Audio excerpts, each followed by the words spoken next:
Heroes of Reality podcast, a podcast about the game of life and the hero's journey we all experience. Let's jump in with our host, Dylan Watkins, as he introduces today's guest. What is the future of education? What do you think is like for the young kids to grow up with the technologies like virtual realities and the internet? Are there new ways to learn, grow, develop skills, and ultimately get jobs and build one's ability in this world? Well, in this podcast, I have a very special guest. His name is Rohit Chaube. He has been an enterprise software consultant most of his professional life working with Oracle products. He caught the AR, VR technology bug in 2015 when he participated in one Techweek Kansas City 2015 hackathon. Once bitten by that VR bug, there was no looking back. After participating and winning multiple hackathons, it was time to spread the word about this new technology and how it can change lives forever. So without any further lead, I'd like to welcome Rohit.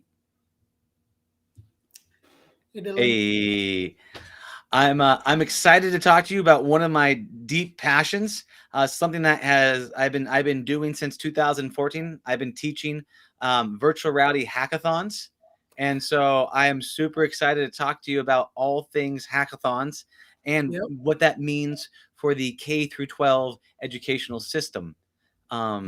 So please, I'd like to first kind of open up to you and talk to me a little bit about your journey with hackathons. Absolutely. So like, as you mentioned earlier, that I initially started with a hackathon in 2015, with not having much idea about what a hackathon would be. It just sounded fun. And there was some bonus prize incentives that were on the table. So a bit like that, okay, extra money. Who doesn't want to do that? Yeah. Just hung around with a couple of friends. And at that point of time, I was really new to VR, AR in general. And I think DK1 had just come out. So one of my colleagues had the device and something like that. And the very first experience I had was just creating an environment in Unity. It was not too fancy, but just a simple environment. And then the real issue started when we started integrating it with various pieces and the headset and everything. And then the computer was not good enough to handle the processing power and all those things. So the typical issues with a hackathon, and everything is going to go wrong. And suddenly, within the last 1 hour, everything magically comes together, and you are able to you need to put it together, and you need to go march forward with it and make your presentation. So that's what we did. It was a pretty cool idea. It was in 2015 the idea was we had a stationary mountain bike, and we were using the headset, and we had somebody create a pedestal and everything so that we can take the readings out of the bike at that point of time. So based on the movement, you are changing your environment accordingly. I think it was like really early at that point of time. Yeah, it was 2015, right? You're talking about? Yeah. Okay. Back in the day, then were you deving on the DK1, the development kit one? Okay. Yeah, Okay. So back in the day, you had to have a computer to be able to run that. You had like the Tuscany demo, which allowed you to go into Italy's villa and walk around. And then, we're trying to get that thing to work at a hackathon, because I had a number of hackathons with the DK1 kits and stuff. And you're right, it barely works. It's like you make this amazing masterpiece on the computer, right? And you're trying to get to work, you're trying to get the build, and it doesn't work. And then time runs out, and you're basically like, okay, I got this, this sculpture. It's almost perfect, but we're gonna have to cut off one of its arms to get this thing to work. Okay, great. Cut off one of the arms, ship it. We're good. It's out the door. It works. It functions. I'm happy, right? And that's so much of the hackathons is just there's that magic of trying to force you along, that you kind of have that constraints, create the creativity that allow you to kind of get some stuff done. And so you talked to me about, you started doing the 2015 hackathon. You won that one at Techweek, right? And then can you talk to me about a couple more of the hackathons as you did your journey, maybe some interesting virtual reality applications that either you made or you saw along your journey?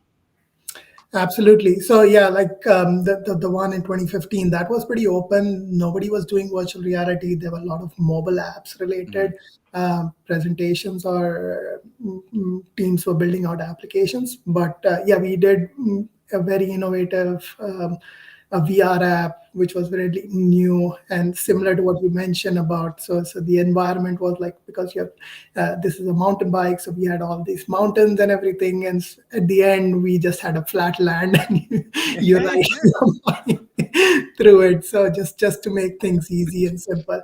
Yep. There was another one where we tried to mix VR, AR. So the following year, we did the hackathon where we wanted to use medical related. So we had where the doctor can visualize or see a brain and then identify cancerous cells and all those things. And then we had a gurney where through an AR barcode or an AR code, you can identify where the issue is and kind of use. So trying to mix both the things of showing VR at the same time, AR as part of an application. So that was one thing. And I think if I remember correctly, in 2016, it was probably USC or one of the other medical schools in California that were actually using it for their doctor training.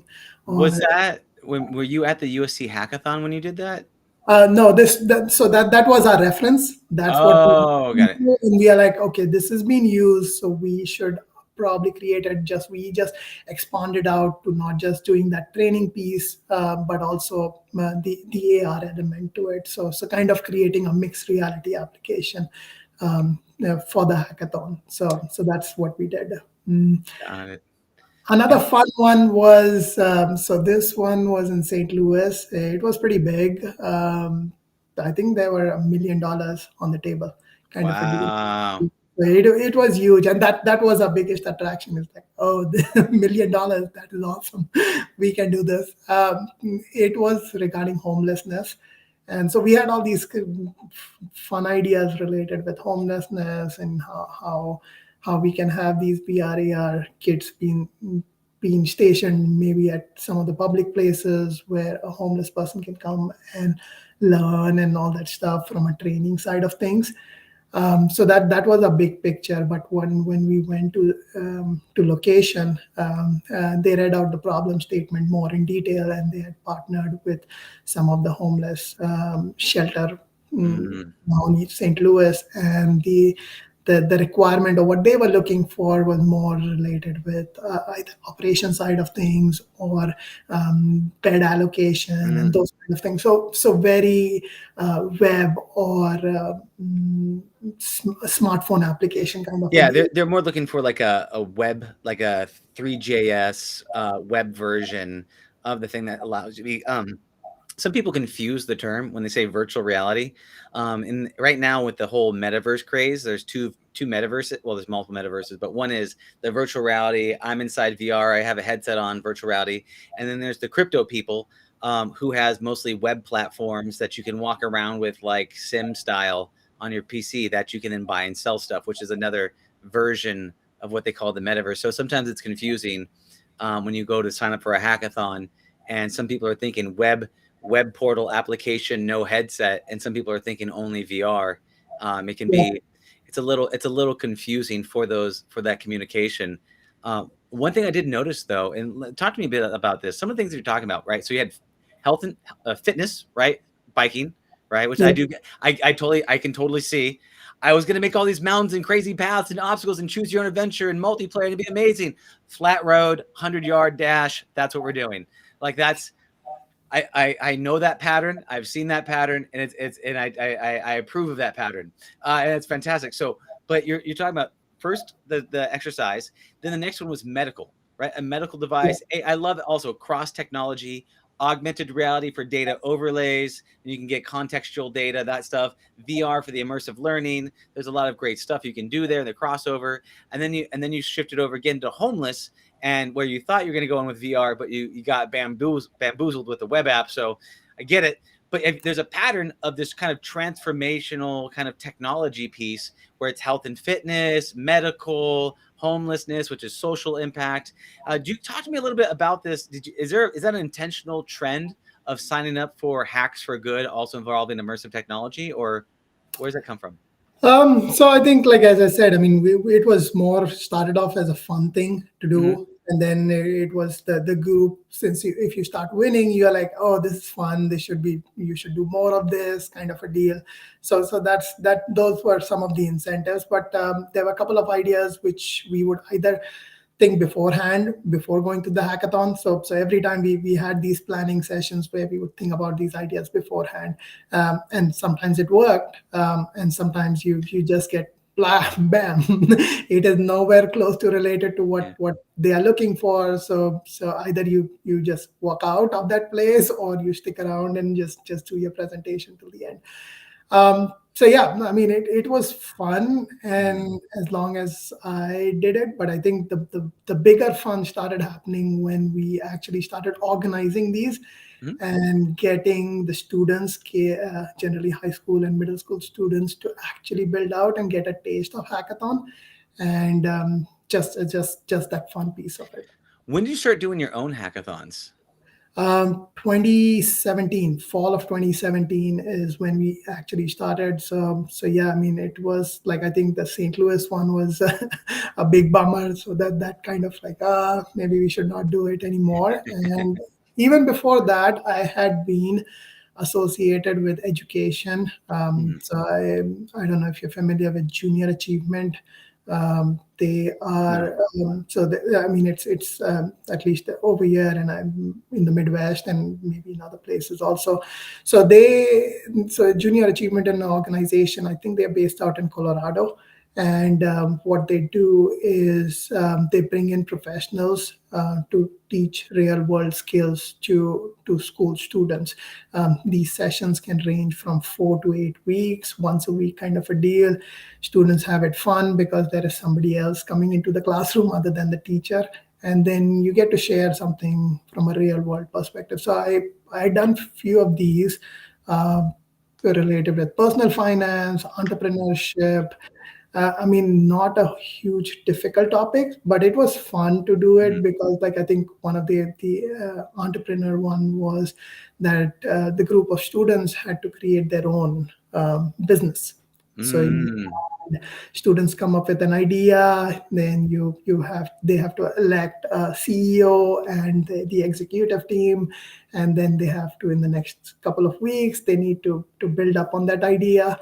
And then eventually they have to, like, I think by the end of 10 or 12 weeks, you have to dissolve the business kind of a deal, and whatever the profits are supposed to be, I think they have to be distributed or goes back to the school, something like that. That's cool. And then your background, I know you were working at Oracle. Now was that in terms of, were you on the biz dev side or were you on the development side? How did you come into the hackathons? Like I'm curious to understand that piece.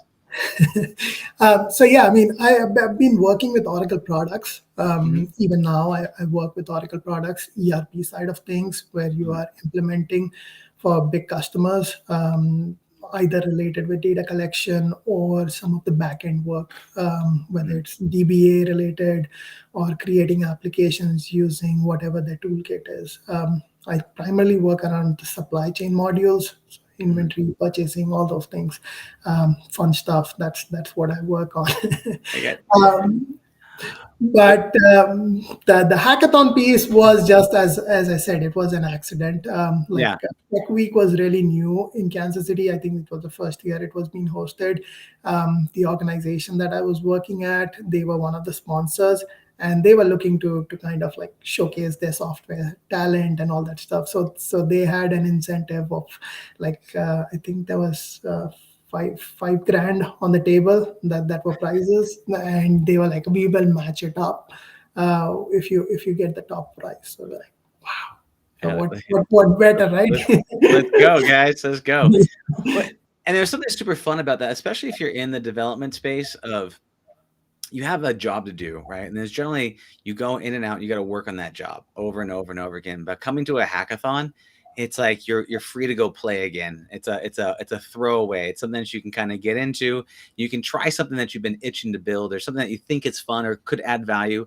And that's one of the great things. That it's like, it's like, it's almost like you, in your real job, you're building a skyscraper and you're laying those bricks, and you're on like, you're on floor number 13 and you've got like 70 more floors to go. and then you get invited for a weekend to go build a sandcastle. So you get to go run off and go build the sandcastle real quick, go and make that go, oh, that's so much fun. I don't need to worry about it falling on people. There's not people in the building. I can just build it and I can let the sand wash it away, the waves wash it away. I think that's one of the greatest things about the hackathon. And I felt like it's, I thought it was some of the magic. I mean, like, what have you, like for you, what was the magic for you? And what are the things that you think is the magic for these kids going through it? So that, like, I mean, I think the fun part, as you already mentioned, it's like nothing exists, and within a certain time frame, a quick time frame, you are transforming something and building it out. I think one of the biggest example that comes to mind from a hackathon perspective is Twitter. So Twitter got evolved from a hackathon, and it's a pretty amazing story related with it. So again, like, there are all these amazing ideas. I mean, and even when we are working with students, is like we say the hackathon is just your prototype stage, and then beyond the hackathon is when you actually can build something substantially. But that quick start turnaround, where like a lot of times we are just like, oh, I need to think about it, I need to work through it, I need to make time for it. But when that team comes together for the hackathon, with the energy, there is magic that happens, and you will see around, like the one which I was mentioning about, the St. Louis one. There were about 1,000 participants. We were all stationed in a baseball stadium, not a baseball, a basketball arena. Was it all VR, or was it VR plus everything else as well?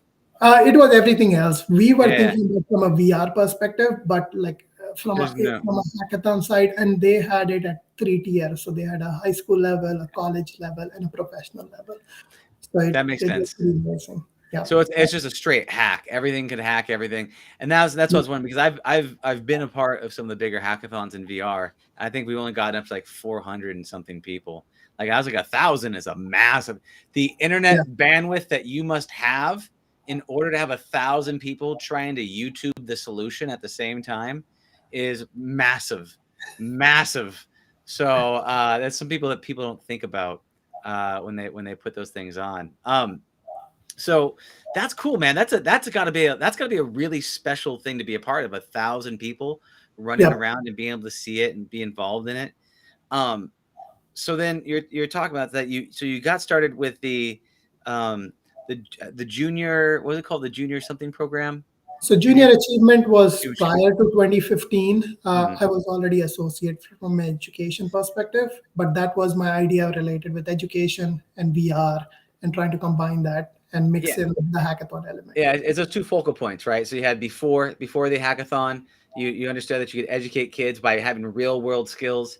You were in a hackathon, so you saw the fun of that. And so you put those two pieces together so that you can kind of at the same time say, hey, why don't you have fun and build a portfolio of work so that when you get out, you can go and have a job somewhere, right? That's kind of the game plan. Yep. That's super cool. That was the game plan. And it was quite interesting to sell the idea to a lot of school superintendents because like, what is VR? That was the first question. What is these headsets and what is a hackathon? Even right now, I get those questions. But we have come a long way, and headsets have come a long way since the first one that we did in 2017. Yeah, I mean, talk to me about that then. Like, talking about like selling the hackathons into these schools, the education, the process, because this is a whole mechanism system, right? It's kind of a flywheel of innovation. And this is one of the things that I've noticed from participating and running these types of things. Talk to me about how to, like, your experience of going, like, you brought the first idea to the first school, and talk to me about the progress that you've made since then. Yep. So like the whole connection with junior achievement kind of helped me lay some connections and foundation at schools. That was quite helpful. Some of our hackathon work that we did was helpful for us from a demo perspective, where we can say like, hey, look at this. This is a real world application that you can build or showcase. And so that was the connection we were able to do. Through some contacts, we were able to get that where we can show it to others. There are these, I think, educator conferences that keep happening on a smaller scale over here, and we got to come in and showcase it. So some of the educators tried it. Still very skeptical, but they are like, okay, fine. And we kind of put them at ease, saying like, we will provide you all the help and support that you would need. During our hackathons, we have generally professionals come in to help students from a technical side of things. And there are a couple of tutorials also on our website that we get them so that they just like get understanding of, oh, this is Unity, this is how I can go about building it and everything like that. And our focus to them is always to say like, don't worry about the VR piece. Think about more from a broader perspective of a solution. So our challenges are related with some real world problem, and you need to bring out a solution. Yes, VR can be a key component of that solution, but it's not the only piece to it. Yeah. So yeah, it's been interesting. It was quite interesting to talk to these educators, and I mean, and kudos to some of the progressive educators who are very open to that initial idea. And I think the first one that we did, we got some media coverage through it, which helped us in the long run, in the sense where you can showcase it to others, saying like, this is what we are doing, so you want to join in. That's awesome. Yeah, the social proof is huge, especially with the media coverage, and then to be able to show case studies of like, hey, here's little Timmy. Timmy had an idea. Now he's got a solution, and he's an entrepreneur. Like that kind of thing is amazing. Small stories really kind of get that point across, and you can have we want to solve this problem, or we're trying to have a focus. Like we did a lot of themes, like we did VR education, and I remember this guy came in with a skateboard and a Wii controller and hooked it up to the VR headset back in the day, and he was surfing, and then he'd dodge sharks, and if he ran into a shark, he would explode. And I was like, this is great. How is this VR education? Like, where's the education? He's like, well, he's like, it's obvious. He's like, the sharks are dangerous. If you run into them, you could explode. And I was like, fair enough, sir. Let's just carry on. And so you can guide people into the direction, but you're right. When you do solve something with it, it's super cool. But sometimes it's just people having fun playing around, which is neat. So talk to me about the support network of what needs to go in before and after these types of events to create success. What does that look like? So it can get really hectic because, I mean, we try to do our events twice a year, one in fall, one in spring. And by the time you are done with the fall event, your spring one is already lined up, or you want to line up that event. We do it December and April. So for a fall event, we would, as the school starts in August, September, we will start making our connections to the educators who have been past participants. I mean, and initially it started mostly local, someone who's close to the Kansas City area and everything. In 2019, that's where we got some interest from remote. So we had an educator in Germany who somehow saw some interest in it, and he is a geography teacher, and he's like, I still teach VR, and this looks pretty cool. I would like my students to participate. So we are like, okay, how are we going to do it? And we had them participate virtually. And somehow it laid foundation for the post-COVID or COVID-related hackathon. We had to do things virtually. So that one was a little crazy because we had two teams that were remote and most of the teams were local. So trying to do that entire presentation piece locally, that was difficult. But yeah, I mean, that's how we start, is like start showing, gathering interest from educators where we want to do the hackathon. Also try to get a connection where what the topic is going to be, because as I said, real world challenge or problem, that's what our key focus is. So trying to get that interest going also, whether it's from an industry or nonprofit organization that might be keen and interested to sponsor the event. Now, trying to put these two pieces together, and we kind of mention it to the schools, is like the problem statement is going to be a surprise. So you will not get to know any details about it beforehand, kind of a deal. They are able to make some guesses based on like where we are having the hackathon and those kind of things. But yeah, I mean, it requires that constant communication with the educator to make sure they have a team. I want to expand on that a little bit. So you said that you go into hackathons with ideas and things you want to build, but then you don't allow other people to do exactly what you did. And then because if it's not what you think it is, then you basically shut down. You go, well, we're not participating because my amazing idea I can't use. And so I'm either going to just sit around and stare at people, or I'm going to leave and go home early. I've noticed that in just this conversation. Like, we had the greatest idea. It wasn't the thing we wanted. So we're like, whatever. We're out of here. We're leaving. So is that one of the reasons why you don't announce to them what the hackathon is? Can you talk to me a little bit about that? Because I have opinions about this type of stuff. So, but please, like, let's expand upon it. So yeah, I mean, you brought up a really good point. We went with that mindset, and that could be one of the reasons. The main reason that we focus on is to give all the teams the same starting point.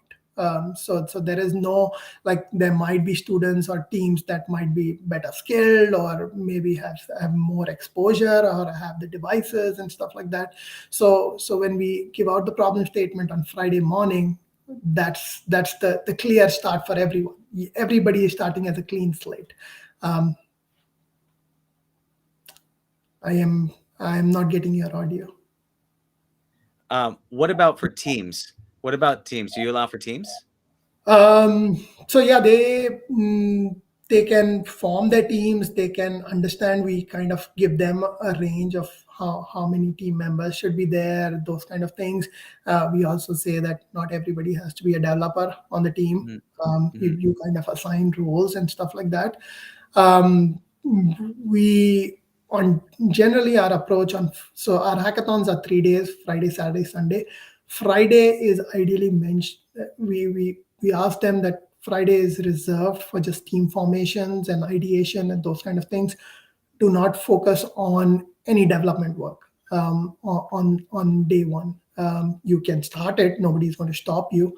But our goal is, like, any new team that is coming on board, just make comfortable with what the problem is. Think about what your solution is going to be, and try to see how your team is going to work. What are the roles that are going to be there, and those kind of things. Start doing your research. So getting them comfortable, I think that's the key. And then, like, on Saturdays when they would start doing development. So yeah, just to give them all a same starting point. That's the key reason we say no details related with the problem. No, I agree with that. There's mixed feelings I've seen. We've done teams, no teams. We've done things like that. What happens if you do, you can't come in with a team. Like, it's usually what happens is that developers will clump up, and so there'll be five developers that are all working together on one team, and there'll be a team filled with artists that have no developers. And so one person comes with a whiteboard, another person comes with, this crazy back-end code cross-platform thing that's overly built and doesn't do a damn thing. Generally speaking. But so that's why but some people like to work with their friends, but then it's like the purpose for, like, but the question goes, what's the purpose? Is the purpose to solve the problem? Is the purpose to do cross pollination, right? Or is the purpose to form stronger bonds with your friends as you guys go to a hackathon and build something you think is cool? For you, what is ultimately the purpose for you and creating these K through 12 hackathons? So, I mean, firstly is just getting familiar or getting a taste of VR/AR. I mean, there might be students who might have already tried it, but getting a taste of it, building out a practical application through this process. And thirdly, having that confidence towards the end that, hey, within a day and a half, we were able to do something, we were able to present it, and there was some feedback that we were able to get. So a lot of times we have seen the judges be very surprised with what the students have done. And that is a good validation that these students can do really well with these technologies. Are there any? Can you think of like the hackathons? So first of all, how many hackathons do you think you've ran since 2017, 2000? So we just finished our seventh hackathon in December, and we have another one lined up in September, in spring. So maybe in April timeframe, we'll have another one. Cool. So out of those ones, what have you seen that's been surprising? Because out of hackathons, you do usually get like, one or two like, whoa, I wasn't expecting that. Can you talk to me about any of those interesting things or innovations or concepts that you've seen come through the hack doors? Yes, absolutely. So the very first one that we did, not having much idea about it, schools didn't have much idea about it. We kind of brought in the topic of education and how, imagine the future of education with VR. So that kind of on the similar lines that you mentioned earlier. And we kind of focused on topics from 6th to 8th grade. So that seemed to be there. And we were quite surprised with what came up with. So that is generally considered the middle school, 6th to 8th grade. So one of the schools kind of did, they had I don't remember what the application was, but I mean, it was like a room, maybe a student room or something like that. And there are things all over the place, or they are kept in a place. And then you have this giant red button in between. And if you press on it, then the room becomes messy. So now the object is to keep back the objects where they were. And their reasoning was that they did research related with it. And it seems that middle school students are really messy. So their idea was that to have a game where you can teach them the skills of messy and keeping neat things. So through a VR game. That's cool. Like, you know what? It's I love the creativity in these events because I never would have tried to do anything like that. And if you look at it, yeah, I mean, turning something that kids hate to do into something that's a game, which is like pick up the room as fast as you can. This is a meta game that parents always try to trick their kids into. Hey, let's play the quiet game. Who can stay quiet the longest? Let's play clean up a room game.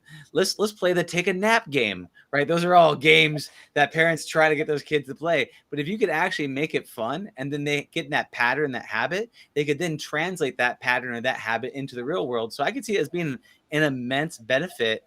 And probably would add a couple of years to parents' lives if kids just had the clean rooms, and they could just do it. So that's pretty cool. It's a pretty cool concept. So yeah, that was one, and there's another one which one group of students did for the same hackathon was light theory. So you had these giant guns where you would shoot. There would be these paintball like balls coming out, and they would get reflected on a wall, and depending upon the wall color, the light would get reflected or refracted, and then you are learning those technology, or you're learning physics through using that. So that was pretty amazing. I mean, I was very surprised with that one. That's cool, man. That's a cool one, because what's really good, the thing about the education system today is that a lot of it's funky and backwards, right? Like for example, you can read a book on what it feels like to be predator and prey, and you can read what it's like to be a prey of a shark and how big the shark is, and you can read those things. But there's other ones, because I've heard people actually making experiences and taking them to kids of being what it's like to be a fish in VR and having a shark chase you. You get those primary senses a lot quicker, a lot better, a lot more intuitive by being a fish being chased by a shark than you are been reading a textbook about how predators chase prey.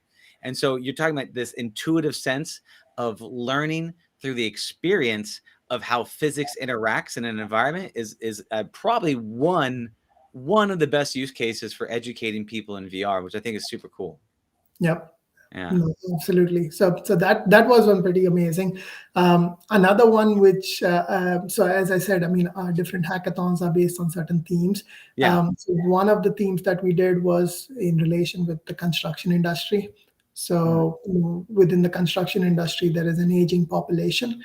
And our goal was the students would build out a VR app that would get them or their friends interested as a career to choose into construction industry. So that was the goal behind it.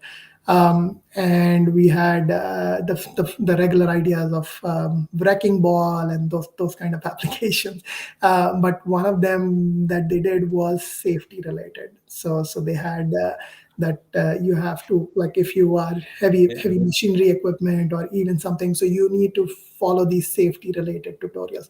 So again, somebody like, what are the safety related gloves, and so I mean, a very simple application, but something which is applicable across the board, whether you are operating a heavy machinery or maybe a heavy equipment or anything like that. You would Mhm.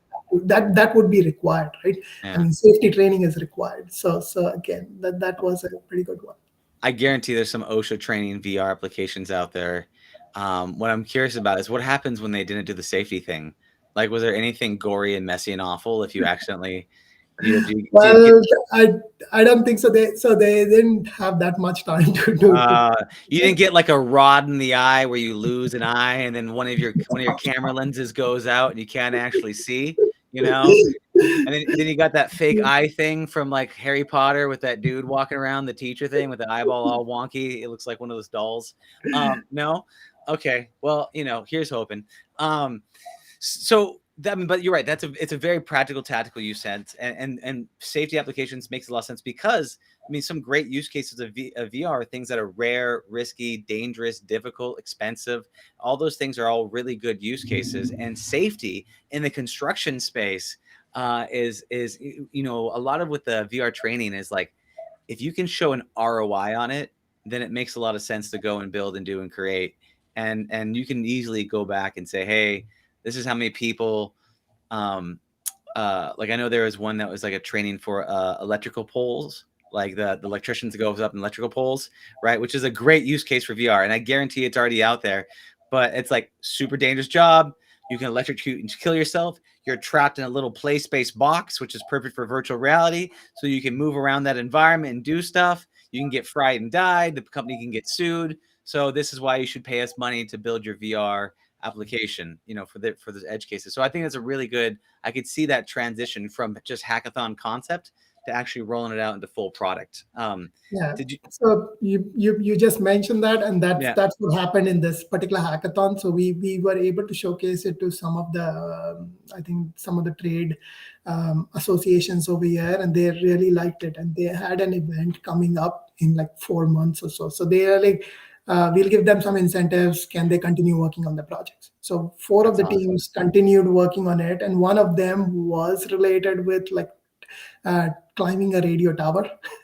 So we had one of the electricians come in, and he kind of given that the entire harness that you need to wear when you're climbing on these towers, and that harness itself is like maybe about 8 to 10 pounds.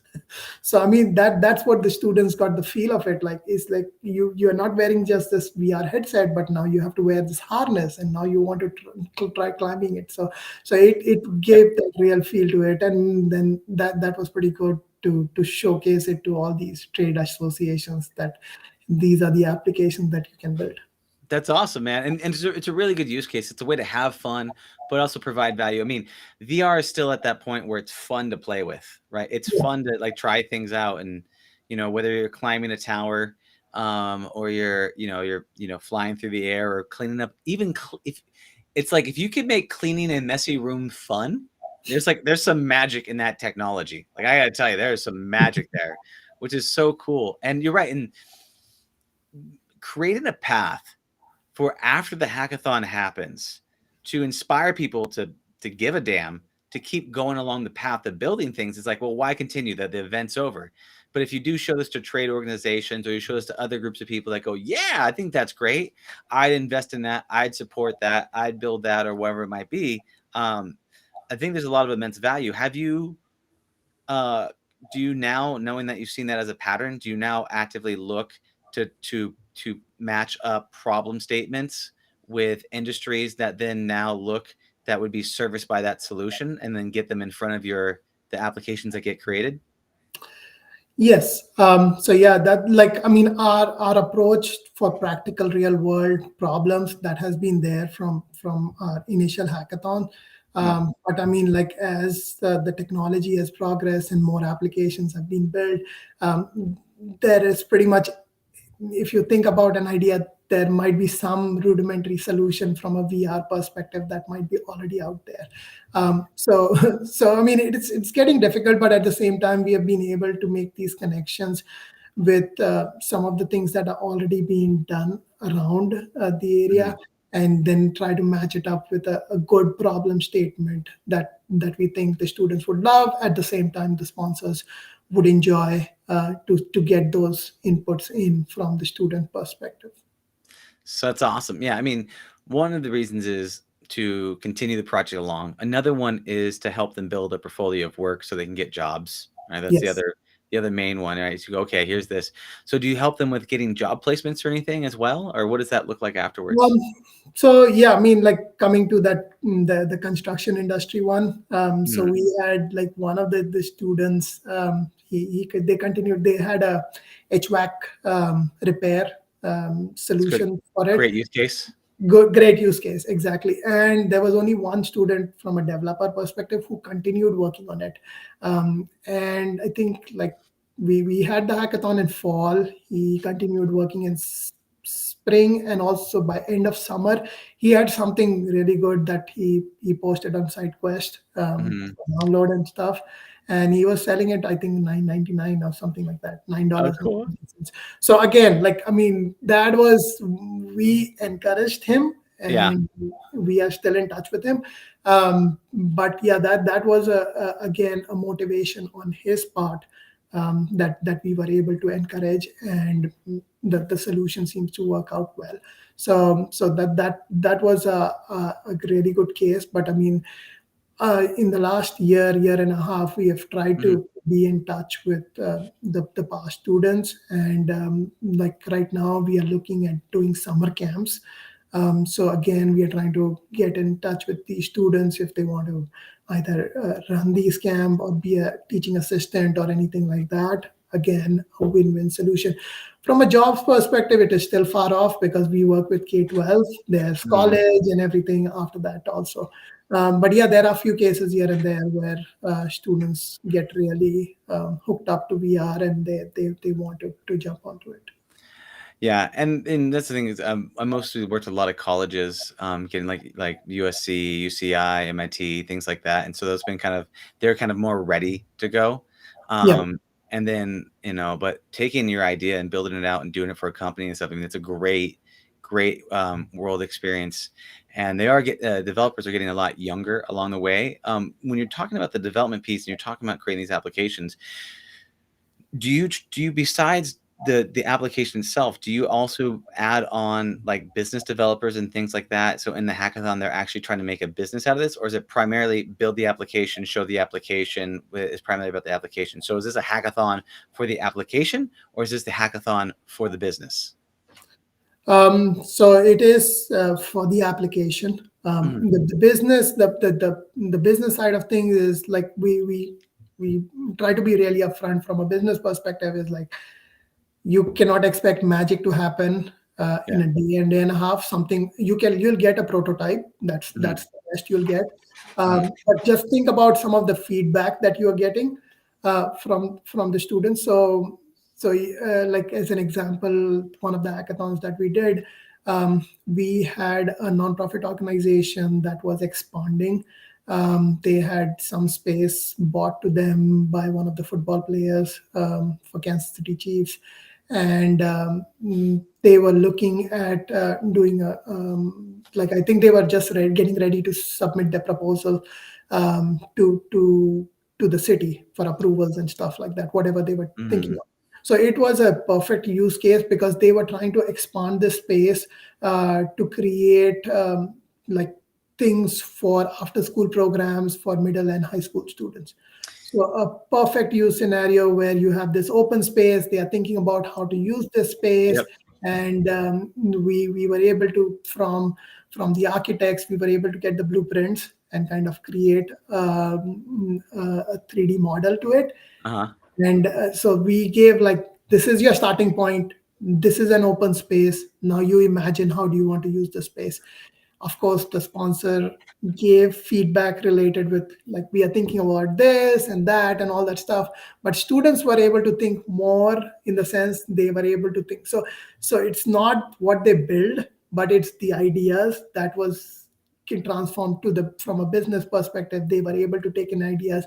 The architects were able to think about it, and okay, fine, this seems to be really good, we should incorporate it, or no, it doesn't look to be a good idea, Yeah. so not to think about it. So again, like, that's the kind of thing that we look for, is something for the business or the sponsor, so that they can achieve it, or they can use it for their publicity perspective, whatever it is.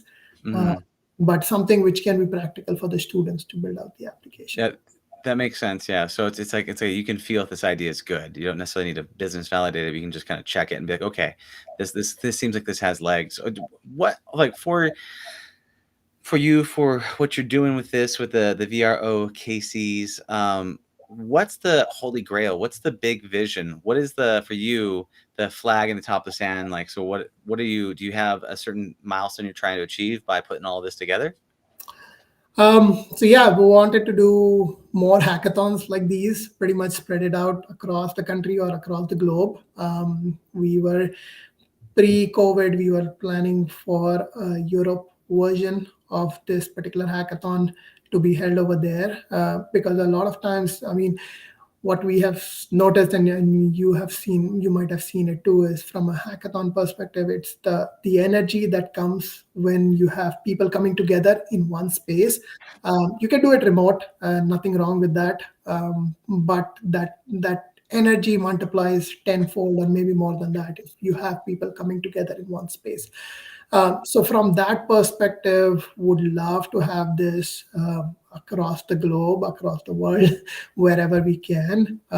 We have a certain, like, I would say, a playbook kind of a deal, how these hackathons can be held, and what the structure can be.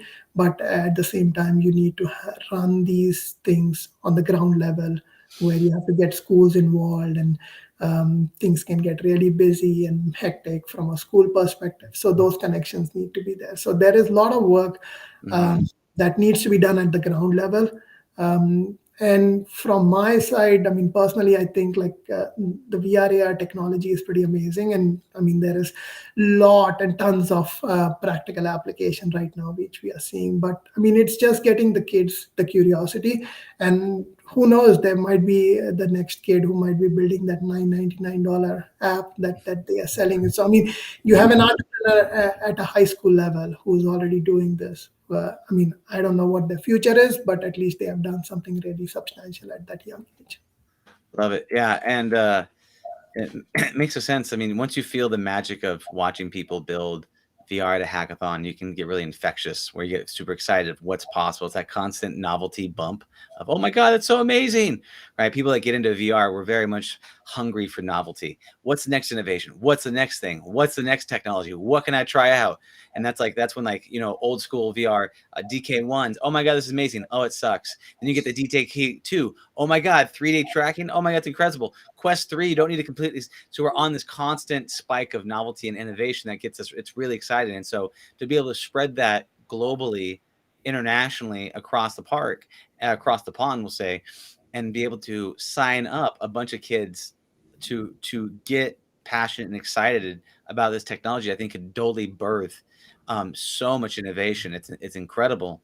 Um, with all of that being said, if that's the kind of the holy grail mission for you, what is the dragon? What is the big thing that prevents you from being able to make this successful? Can you talk to me about that?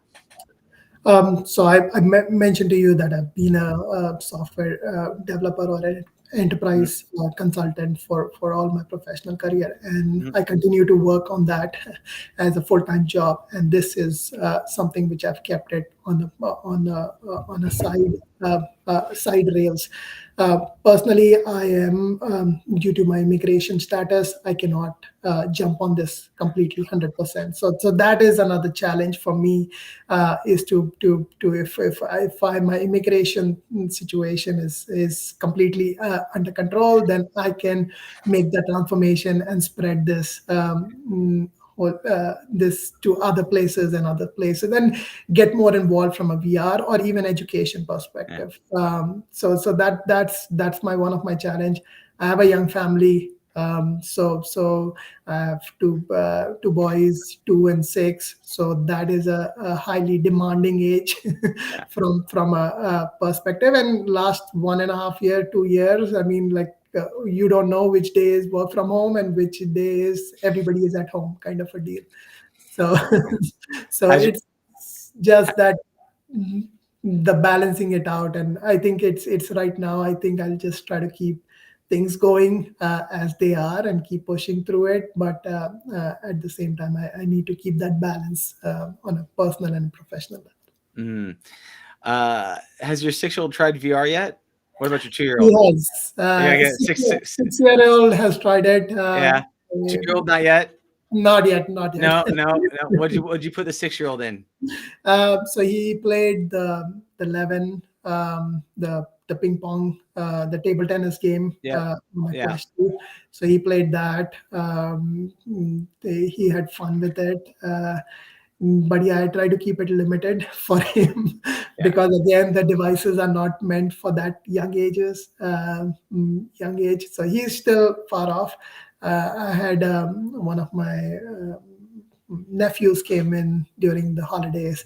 He is in middle school, and I think as the young kids were more playing by themselves, he was more interested in the headset and getting access to the headset. So yeah, I mean, I think age appropriately, whenever my kids are older, they will jump onto it. It's just a taste, it's like alcohol. Just a taste, right? Just come on, just try the shot, little Timmy. No, I agree, but there's a magic in it. Just give them a little bit of experience. Again, if you put them in for a couple of seconds, it's not a big deal.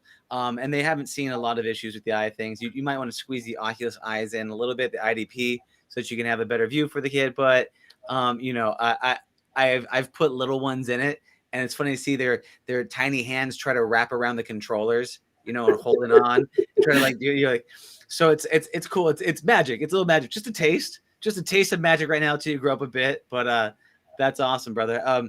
So with all of this being said, and this has been amazing for you, can you let me know, is there anything else you'd like to let people know about before you tell them how to get a hold of you and what you do? Yeah, I mean, I think the biggest thing for us, like as I said, we try to partner with businesses or institutions who are looking for these kind of feedbacks that they might want to have from a product perspective, or maybe as a service that they're trying to do, or something just they want to run by us and create an application which might get feedback from the students. So we will be more than happy to engage with them. And again, it brings a new perspective to whatever they are doing. Again, it's not going to be a final solution, so don't expect that much, but definitely something that these kids will value, and they will learn from it. And again, like we know that down the road, this technology and jobs related with this technology, they are already there. They are going to expand quite a bit. So give these students a taste early on. I'm not saying they're going to hang on to it all the time, but at least they will get that experience, and who knows from there where they can go and bring that solution in. Awesome, brother. That's amazing. And so, and if people do want to reach out to you and contact you, how do they get a hold of you? They can reach out to a website, VRoKCs.org. I can share my personal email address also with you, and that would be helpful. I mean, my first and last name at gmail.com. So that's another place that they can reach out, and I'll be more than happy to engage and have that conversation. It's a real email when you know it's your first last name at Gmail. I'm gonna tell you, that's a old school. You got that invitation, didn't you? Someone hooked you up in the old school Google days, and you're like, I'm in. I got the name. I love it, man. Yeah, I don't have anything fancy, underscore, dot, or anything like that. It's cool, brother. All right, it's been an absolute pleasure, my friend. Thank you for coming on. I appreciate you doing the good work that you do, educating the next generation with this whole innovation weekend stuff. So much love, my friend, and I will see you on the other side. All right. Thanks, Dylan. Thanks, Rohit. Take care, brother. Take care. You too. Bye. Bye-bye. Thank you for listening to the Heroes of Reality podcast. Check out heroesofreality.com for more episodes. While you're there, you can also take the Heroes quiz to find out what kind of hero you are. Or, if you have a great story and want to be on the podcast, tell us why your hero's journey will inspire others. Thank you for listening. See you on the other side.